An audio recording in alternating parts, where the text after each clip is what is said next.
Hai, Assalamualaikum.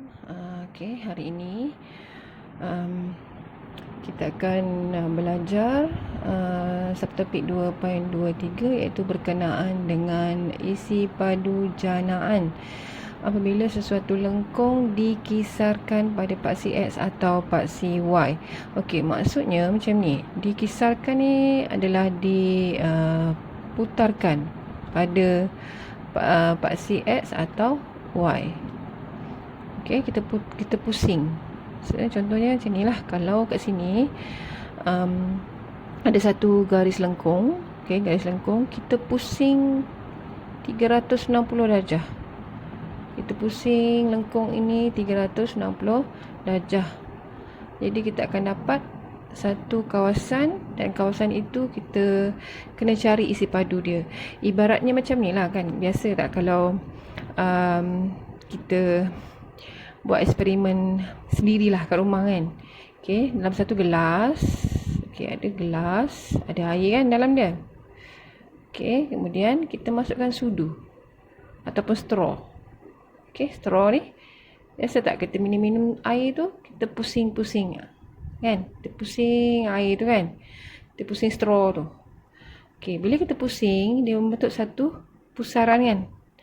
Okey, pusaran tu sebenarnya ada bentuk dia lah. Bentuk dia kalau kita boleh tengok lebih kurang macam ni lah. Okey, macam ni. Okey. So, bentuk yang bentuk yang berlaku semasa kita membuat pusaran tu ataupun putaran tu, kena cari dia punya isi padu. Alright.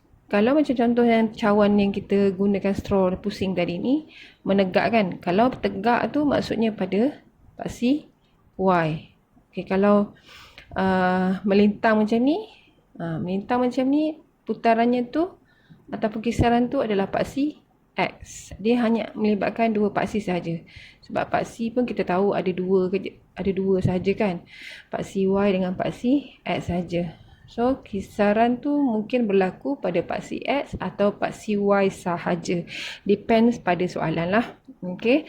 Dalam soalan dia akan bagi tahu, dia akan mention paksi apa yang dia libatkan untuk lengkung tu dikisarkan. Okay. Yang A ni, yang A ni saya nak terangkan yang A ni dulu. Dia ada rumus dia.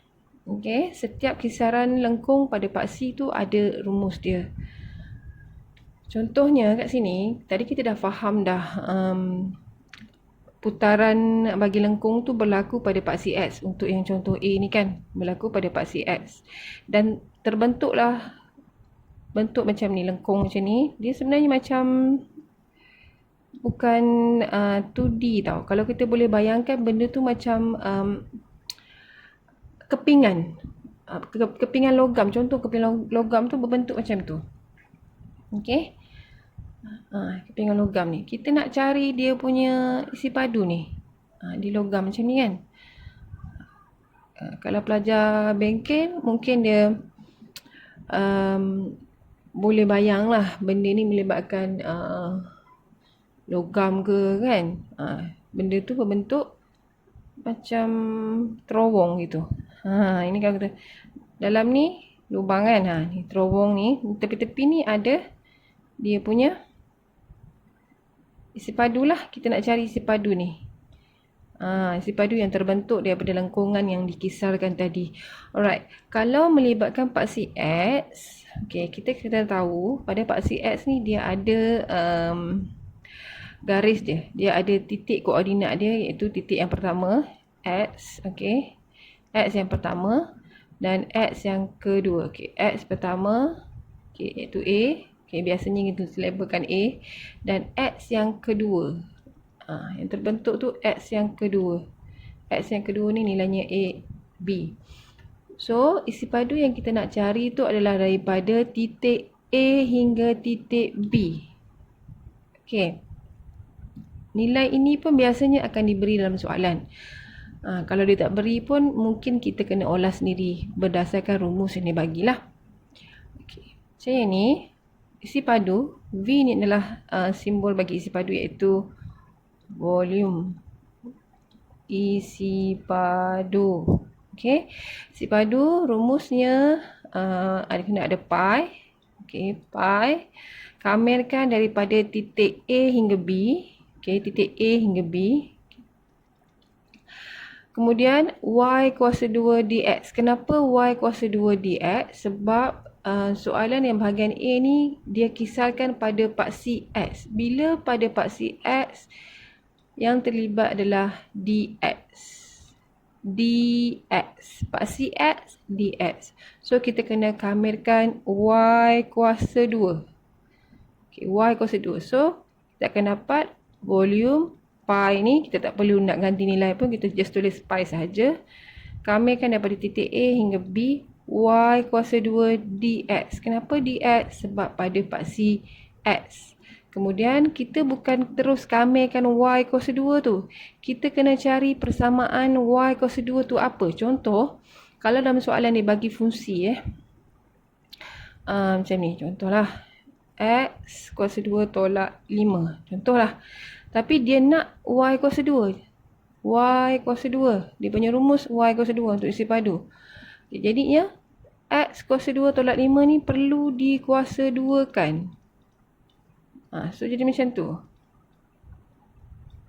Contoh ni, yang ini saya letak 1 hingga 5 lah. Okey, daripada titik 1 hingga 5. Kita kamirkan x kuasa 2 tolak 5 kuasa 2 dx. X dx. Yang 4 ini kita dah boleh start kamir. Okey. Yang atas ni hanya untuk kenal pasti fungsi mana yang perlu kita kamir. Alright.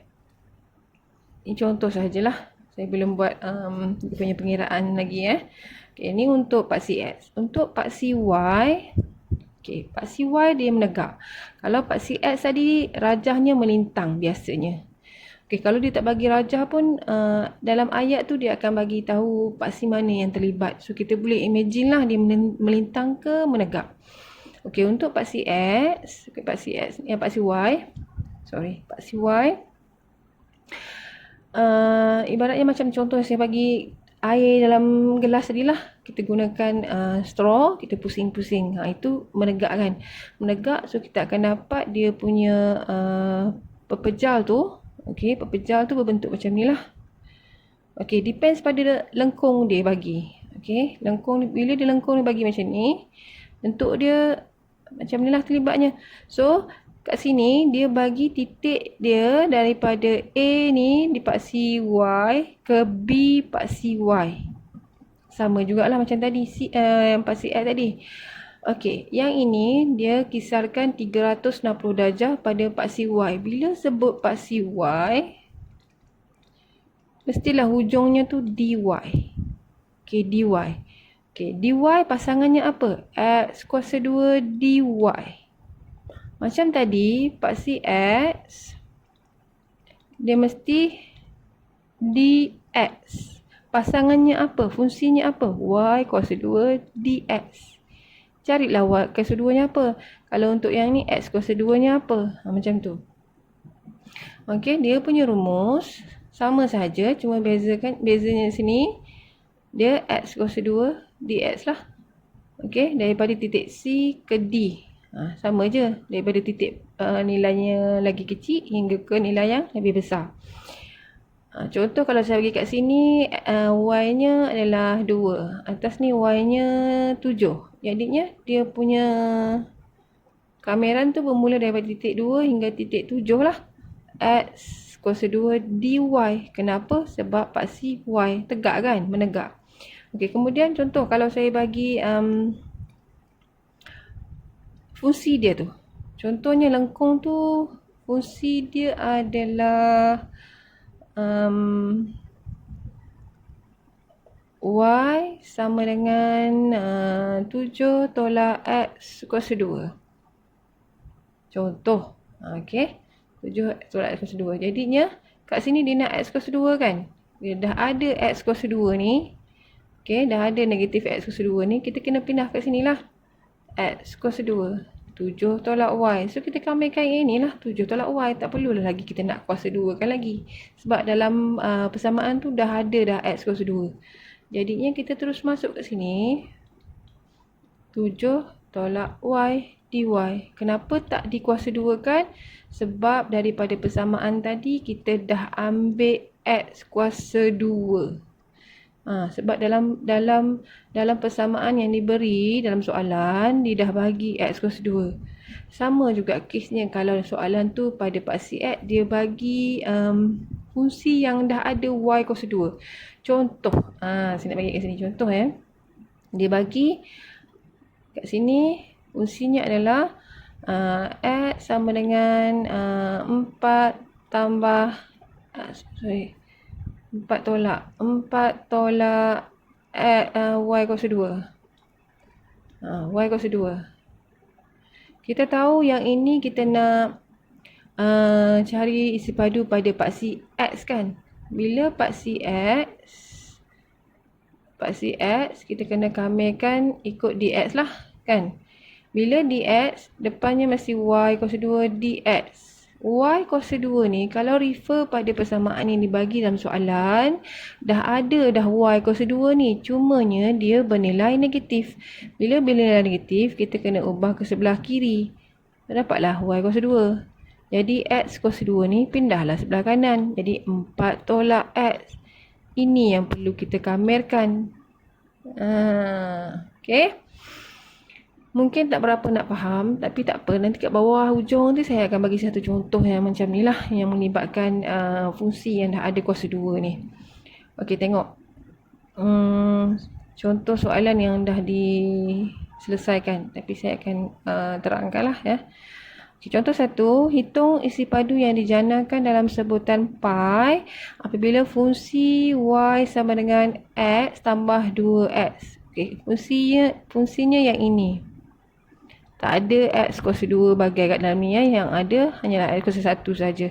Dibatasi oleh X sama dengan 1 dan X sama dengan 4. Okey, ada 2 nilai kat sini. Maksudnya nanti kamir tu daripada 1 hingga 4. Okey, 4 kamir ni kadang saya tengok student, dia letak nilai tu salah. Dia letak sepatutnya kita letak pada simbol kamir tu nilai kecil kat bawah, nilai besar kat atas kan.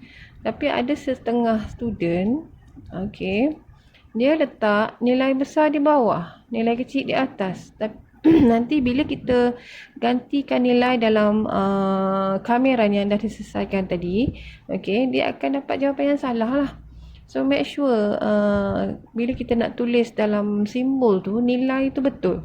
Nilai tu kena nilai kecil di bawah, nilai besar di atas. Okay. Lepas tu yang ni dikata dikisarkan 360 darjah pada paksi X. Dikisarkan 360 darjah ni boleh juga dia tukarkan ayat jadi dikisarkan mengikut 4 sukuan atau macam itulah. Kan satah Kartesian kan dia ada 1, 2, 3, 4, ada 4 sukuan. Okey. Dia kadang ayat tu dia akan buat kita pening lah kan. Kita kena biasakan dengan bentuk soalan. Okey, biasanya kalau soalan tulis 360 darjah ni kita tahulah dia pusing kan. Tapi kalau sometimes soalan tu dia tak gunakan 360 darjah, dia gunakan ayat 4 sukuan tu, kita tahulah dia tu adalah sama je dengan 360 darjah. Okey. So yang ini kita dah ada maklumat dalam soalan. Fungsinya adalah y sama dengan x tambah 2 per x. Nilai x ni adalah 1 hingga 4 dikisarkan pada paksi x. Bila sebut paksi x, kita kena tahu yang dia adalah dx. Dan pasangan bagi dx sebenarnya adalah y kuasa 2 dx. Ini kena cari pada sini nanti, pada persamaan. Okey, yang mana y? Yang mana y? Y adalah nilai ini. Kita kena dapatkan x pada sini, pada part ini. Sebab nanti bila kita nak ganti nilai, kita kena ganti nilai x. Yang ada dalam soalan pun nilai x bagi. Kalau kita kamirkan terus y ni, contohlah kita kamirkan terus kan, 1 hingga 4. Okey, kamirkan terus 1 hingga 4, contohlah. Kamirkan 1 hingga 4, y kuasa 2 dx. Sometimes student dia tak fahamkan, dia terus kamir. Okey, kamir y kuasa 3 per 3 1, 4. kita tak boleh ganti 4 dengan 1 dalam tempat Y. Sebab nilai 1 dengan 4 ni adalah X. Nilai bagi X. Mana mungkin kita nak ganti dalam Y. That's why kita kena ikut step yang betul. Okay, baris yang pertama tu kita kena tahu dulu apa yang perlu kita buat. Macam yang dia ni kat sebelah. Okay, kita tahulah step yang pertama, volume pi 1 hingga 4 y kuasa 2 dx. Kenapa? Sebab paksi x. So, pasangan bagi dx adalah y kuasa 2. Fungsi y kuasa 2 yang perlu kita kamih. Mana y kuasa 2? Ini y. Kalau kuasa 2 kita kena kuasa 2 kan lah. 2 kali. Okay. So, kat sini dia akan dapat X tambah 2 per X kuasa 2 dx. So, kuasa 2 kan dulu benda ni. Buat pengiraan di luar dulu. Okay, saya tunjuk kat sini. Ini darab. Ada ramai lagi yang tak berapa nak faham sebenarnya yang ni, expand ni. X kuasa 2. Tambah 2x per x. Okay, 2 darab x. X darab 2, 2x. Bawah sama saja x. Ini 2x per x. Ini 2 darab 2, 4. X darab x. X kuasa 2. Kemudian ni sama. Okay, x atas bawah boleh potong. So, tinggal 2 tambah 2, 4 lah. That's why dia dapat sini. So, kita letak 1, 4. X kuasa 2 tambah 4. Tambah 4 per x kuasa 2 dx. Okay. Kemudian baru kita kamilkan. Pi tu just letak je. Tak perlu kita nak cari nilai dia apa, nak ganti tak perlu. Just tulis saja pi tu. Okay, kita kamilkan ni. Kita dapat x kuasa 3. Yang ni kita naikkan ke atas. Dia akan jadi macam ni. Kan? Kemudian bila kita tambah 1, dia dapat negatif 1. Betul. Saya takkan tunjuk step by step lah. Okay. Should be faham lah kan. Okay. Per negatif 1. Ini kebanyakan student dia akan buat dua simbol macam ni. Sedangkan dalam penulisan matematik kita tak benarkan simbol berdekatan ditulis. Okay. Kalau macam ni kita kena selesaikan lah. Positif, negatif. Negatif lah ke atas ni. Macam tu. Okay. So, 1, 4. Nanti bila kita nak ganti nilai, X kuasa negatif 1 ni tolonglah bawa balik turun ke bawah. Sebab nanti bila kita ganti nilai, pengiraan dalam kalkulator dia akan jadi terhad. Kebanyakannya student akan jawab salah bila melibatkan kuasa yang negatif. So, kena bawa balik, turun balik ke bawah lah ya, bila kita ganti nilai. Gantikan 4 dulu. Dia akan jadi ke bawah lah X tu. Lepas tu gantikan dengan 1.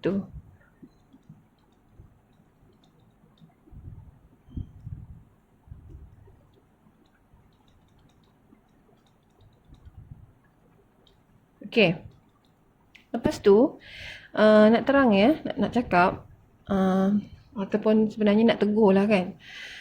Student ni, kadang bila melibatkan pecahan, nak kira guna kalkulator sebenarnya, ada cara dia. Kita tak boleh nak direct macam tu kan. Sebenarnya, yang melibatkan pecahan ni, bila kita nak kira guna kalkulator, kena letak bracket. Barulah jawapan akhir tu akan jadi tepat. Tapi kalau tak berapa nak sure benda tu betul atau tak, you kira dulu bracket by bracket lah. Okay, you settle dulu yang bracket depan ni. Kemudian settlekan bracket belakang. And then you tolak lah kan. Tolak lah. Sebab nanti kita nak elakkan kesalahan jawapan tu sebenarnya. Sebab rata-rata bila panjang macam ni, student akan dapat jawapan yang salah. Okay, bila you kira akan dapat 36 pi unit kuasa 3. Kenapa unit kuasa 3? Sebab ini adalah untuk isi padu. Tapi kalau jawapan akhir tu kita just tulis 36 pi sahaja pun tak ada masalah. Sebab ini matematik, unit tak berapa nak penting sangat kan. Matematik dia akan tengok digit tu sahaja. Okay. Nombor 2. Nombor 2. Hitung isi padu yang dijanakan dalam sebutan pi. Okey, dalam sebutan pi maksudnya kita tak perlu nak ganti nilai pi itu apa, tapi kita tahulah pi itu sebenarnya 2/2/7 ataupun 3.142. Tapi bila dia nyatakan dalam soalan sebutan pi itu, you tak perlu ganti nilai pun sebenarnya. Okey, fungsi dekat sini adalah x, y tolak 3 kuasa 2. Ini fungsi dia. Dibatasi oleh y sama dengan 0 dan y sama dengan 3. Okey, nanti you kena tahulah yang sebenarnya dia adalah bermula dengan 0 hingga 3. Okey. Dikisarkan melalui 360 darjah, maksudnya kita pusing lah. Pusing bulatan. Pada paksi X. Bila sebut je paksi X, kita dah terbayang dah hujung penulisan kameran tu sebenarnya ada dy. Bila ada dy, depan dia mesti X kuasa 2. Dan ada simbol 0 hingga 3. Depannya ada pi. V. Tulis terbalik. Mengundur tulis dia kan. Okay. Alright. So, kat sini kena X kuasa 2. Bukannya terus ambil X kuasa 2. Ini adalah fungsi. Kena tengok kat dalam soalan. Mana fungsi X kuasa 2. Yang ini dia bagi X. Okay. Kalau X kuasa 2, maksudnya benda ini dikuasa 2 kan. Ni jadi macam ni. Kuasa 2. Kalau macam ni, kita hanya darabkan dia punya kuasa. Kalau you jumpa benda yang macam ni, soalan yang macam ni atau bentuk macam ni, kuasa dengan kuasa ni, okey, kuasa, lepas tu luar kurungan ada kuasa lagi. Kena darab. So, you akan dapat 0,3 y tolak 3 kuasa 4 dy. See, dah tengok? Y. Bila dah dapat yang sama macam ni huruf Y, ni dy, baru kita boleh kamer. Okey, kamerkan. Kamerkan kuasa 5 lah. Okey. Jangan bila dapat soalan yang kuasa, yang kurungan macam ni dan ada kuasa kat luar, you kamer satu-satu juga. Tak boleh sebab ini kurungan. Dan di luarnya tu ada kuasa, kita just tambahkan kuasa daripada 4 tambah 1 jadi 5. Perkan balik 5, darabkan dengan nombor bagi huruf. Nombor bagi huruf yang ni. Huruf dia Y. Nombor dia 1. Jadinya bawah tu 5 je lah. Okay, ganti nilai. Okay. 3 tolak 3. 0. Yang 0 tu tak perlulah ganti. Okey. Kira atas dulu. Kemudian baru kira baru kira baru bahagilah sebenarnya ya. Okey. Alright. Sorry. Ganti 0 ni. Ni kena ganti. Sorry. Tu yang saya pelik tadi. Saya salah kan? Sebab dia kurungan. Macam ni. Yang kosongnya tu adalah yang ni. 3 tolak 3, 0. That's why depan ni 0. Okay. So, dapat jawapan 243/5 pi. Okay, macam dua soalan contoh ni dia bagi yang direct. Okey, kadang ada soalan yang nak kena olah-olah sikit macam dalam folio tu, kena study lebih sikit lah. Tak apa, nanti saya akan tunjukkan ya. Kita tengok dulu praktiskan diri. Praktiskan diri 2.23. Okey, hitung isi padu yang dijanakan dalam sebutan pi apabila fungsi y sama dengan x tambah 2 dibatasi oleh x negatif 2 hingga 1. Okey, ni fungsi dia. 360 paksi x. Bila paksi x, dx lah. So, y kuasa 2. Dia punya rumus. Daripada negatif 2, 1. Pi kat depan. B. Saya tulis mengundur. Okey, sebab depends daripada sini. Sebab kalau kita tak tengok daripada sini, kita main buat je, dia akan jadi salah. Alright, kita masukkan pi negatif 2, 1. Y kuasa 2-nya apa? Ini Y. Dia nak Y kuasa 2. Jadinya ini yang perlu dikuasa 2-kan. Selesaikan dulu. Kuasa 2. Mana saya dapat yang dalam ni? Saya expand. Expand dalam X darab X, X kuasa 2, X darab 2, 2X. So, bila X kuasa 2 lagi, lagi sekali. Okey. So, dah lah. X kuasa 4. 2X kuasa 3. 2X kuasa 3 juga yang bawah ni. Kemudian ni 4X kuasa 2. Ni sama. Bila kita nak buat pengiraan, kita jangan tambahkan dia punya kuasa. Sebab untuk tambah dan tolak, kuasa tidak berubah. Yang berubah hanyalah perkali. 2 tambah 2. Kuasa sama. Okey, ini yang perlu kita kameh. Dx. Okey, kemudian kameh lah.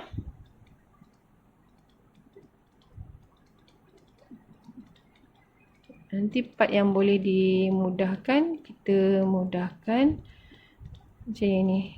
Boleh kan? So, kita ganti nilai. 1 kuasa 5.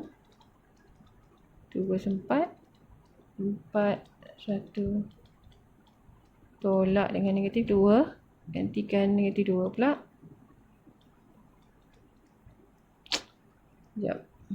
Okey. 2, negatif 5.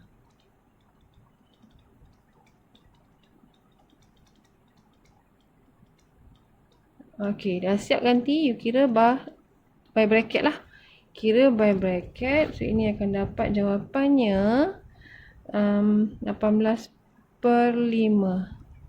pi.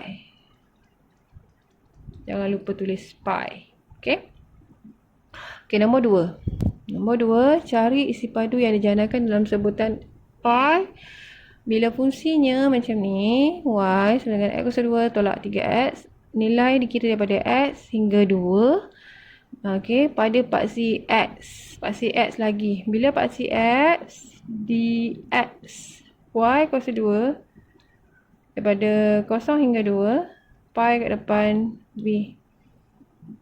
Okey, so pi, kita tengok y kuasa 2. Ni y, yang di kuasa 2 kat adalah ini. So, double lah. Benda sama je kan. Okey, kenapa? X kuasa 4, tu. Negatif 3x kuasa 3. Ni pun negatif 3x kuasa 3. 9x kuasa 2. Ini sama. Ingat, untuk operasi tambah dengan tolak, kita tak tambahkan dia punya kuasa. Okey, ini kami.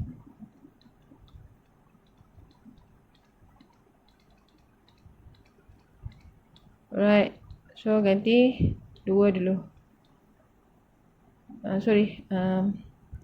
Kami dulu. Nak cepat je kan. Okey, 6x kuasa 4. Nanti boleh kecil ni kecil, ni 3. Gunakan sifar 2. Ni gunakan sifar 3. So, nanti bila kita ganti nilai, kita akan dapat macam ni lah.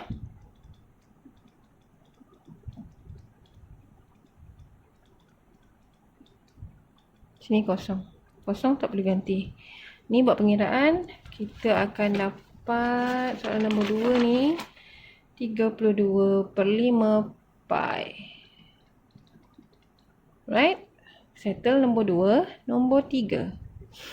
Nombor 3.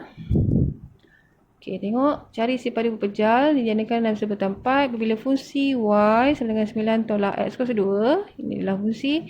Dibatasi oleh y 0 hingga 9. Paksi y. Paksi y dy lah. So, x kuasa 2 pasangannya 0 hingga 9. Pi. Right. 0 hingga 9. X kuasa 2 yang mana? Ini yang saya kata ni. Dalam soalan dah ada kuasa 2. Okey, dalam soalan dah ada kuasa 2. Ini kuasa 2-nya tapi dia berbentuk negatif. Kena pindah ke sebelah kiri. Akan dapat positif lah. Y ni pindah kanan sebab dia nak X kuasa 2 saja. 9 tolak X. So ini yang perlu kita kameh. Kalau dapat macam ni kena ubah sikit. Sorry, Y kan. Saya pindahkan Y jadi X pula. Okay, Y. So dy. So sama dah hurufnya, boleh kita kameh. 9y tolak y kuasa 2 per 2 0 hingga 9. Pi jangan lupa. Okey, ganti. Kosong tak payah tulis, tak payah ganti maksudnya. So tulis kosong saja. So bila kita buat pengiraan, yang ni akan dapat 81 per 2 pi. Alright. Ini soalan nombor 3 ni lebih kurang macam dalam folio yang saya bagi. Okey. Saya nak bagi satu contoh lah. Okey, contoh untuk membantu UAS jawab folio. Okey. Contohnya macam ni. Saya akan bagi satu bentuk pejal. Ini bentuk pejal. Y. Dia akan bagi kat sini. Sorry, saya punya ni saya ingat sikit. -3, 3. Sekejap saya tulis bagi nampak macam sama. Okey, Y. Okey, kat tengah ni kita tahu kosong Okey, ini dia bagi fungsinya adalah Y sama dengan 10 tolak X kuasa 2. Ini dia dah bagi yang dalam fungsi tu ada X kuasa 2. Dan soalan contoh ni, dia nak kisarkan pada paksi Y. Okey, kisar pada paksi Y. Okey, paksi Y. So, bila paksi Y, kita tahu hujungnya dy. Dan kena ambil X kuasa 2. Okey, ni nilai Y1, Y dengan Y juga kan. Okey. Sedangkan dalam rajah, dia bagi nilai X. -3, nilai X 3. Takkan kita nak letak kat sini kan. Okey. Sedangkan dia punya kisaran tu adalah pada paksi Y. Paksi Y kena nilai Y lah. Kita tak boleh ambil -3 hingga 3 ni letak kat sini. Jadi salah. Okay, dalam rajah nilai Y-nya hanya ada satu je. Kosong ni nilai Y. Kosong hingga berapa? Kita tak tahu. Okay, macam mana nak cari nilai Y yang lagi satu yang ke atas ni? Okay. Okay, untuk koordinat, bila titik tu menyentuh paksi Y, X dia kosong. Y tu ada nilai berapa? Okey. Ni kan ada fungsi. Okey, kita kena gantikan nilai X itu kosong. Sini ganti X kosong. So Y sama dengan 10 tolak kosong kuasa 2. So kita dapatlah Y-nya 10. Jadinya kita tahu kat sini adalah 10. Kat mana 10? Ini ujung. Kita tahu kisaran pepejal tu adalah daripada 0 hingga 10. So boleh letak kat sini 10. Macam tu. Kemudian X kuasa 2 nya yang mana? Dalam persamaan di atas ni, yang dibagi ni, dah ada X kuasa 2. Tak perlu kita nak susah-susah nak kena buat kuasa 2, expand, bagai kan. Kita just ubah sikit saja. X kuasa 2 ni dah ada. Cumanya dia negatif. Pindahlah. So, dapat macam ni. 10 stay. Y ni pula kena pindah sini. Tolak Y. So, ini yang kita kena kameh. So, lebih kurang dia sebenarnya dengan soalan nombor 3. Okey, jadinya kita kameh 0 hingga 10. 10 tolak Y dy. Sebab apa dy? Paksi Y. So kameh lah. Kan? Sekejap problem pula. Okey. Tiba-tiba pula dia. Okey. Mengganggu. Sorry. Dia kacau pula dia. Okey, pi. So kita terus kameh 10y tolak y 0, 10. Gantilah nilai. 10 darab 10 10 kuasa 2 per 2 tolak kosong kan. So, bila kita kira, jawapan akhir akan dapat 50 pi. Okay, sama je kalau rajah tu dikisahkan pada paksi X. Lebih kurang saja. Cuma nanti bila nak buat pengiraan tu kena olah sikit. Dalam soalan folio tu saya dah create persamaan tu ada Y kuasa 2 dan ada X kuasa 2. Cuma ubah je lah. Okay. Yang mana tak faham boleh je PM saya, tak ada masalah. Saya tunggu je korang PM. Boleh teruskan buat folio next week bila hantar pada saya sebab kita dah nak proceed PB class. Alright. So good luck. Okay, bye.